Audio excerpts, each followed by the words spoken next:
2009 সাল থেকে দার্জিলিং আসনকে নিজেদের দখলে রেখেছে বিজেপি, কিন্তু প্রতিবারই এসেছেন নয়া প্রার্থী। সেই ধারা বজায় থাকবে এবারেও, এমনই ইঙ্গিত পাওয়া যাচ্ছে ঘটনাক্রম থেকে। বিদায়ী সাংসদ রাজু বিস্তাকে টিকিট না দিয়ে দার্জিলিং লোকসভা আসনে এবার দেশের প্রাক্তন শীর্ষ আমলা তথা দেশের প্রাক্তন বিদেশ সচিব হর্ষবর্ধন শ্রীংলাকে প্রার্থী করতে চলেছে বিজেপি।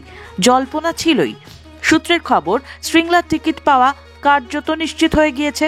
শোনা যায়, মোদি অমিত শাহের অত্যন্ত ঘনিষ্ঠ শ্রীংলা। বিগত 4 মাস ধরে দার্জিলিংয়ে মাটি কামড়ে পড়ে রয়েছে দেশের প্রাক্তন আমলা।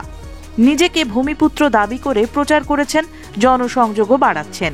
বিগত বছর হর্ষবর্ধন শ্রীংলাকে কলাক্রান্তি গভর্নর এক্সেলেন্স অ্যাওয়ার্ডে সম্মানিত করেন বাংলার রাজ্যপাল CV আনন্দ বোস।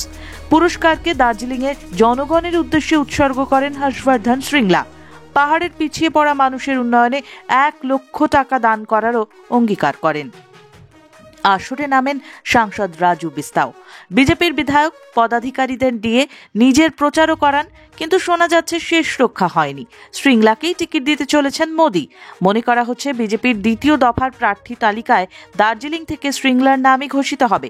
ইতিমধ্যেই বাংলার 20টি আসনে প্রার্থীদের নাম ঘোষণা করেছে বিজেপি। আসানসোলের প্রার্থী পবন সিং নির্বাচনী লড়াই থেকে সরে দাঁড়িয়েছেন। ফলে বাংলার বাকি 23 আসনে প্রার্থী ঘোষণা করবে বিজেপি।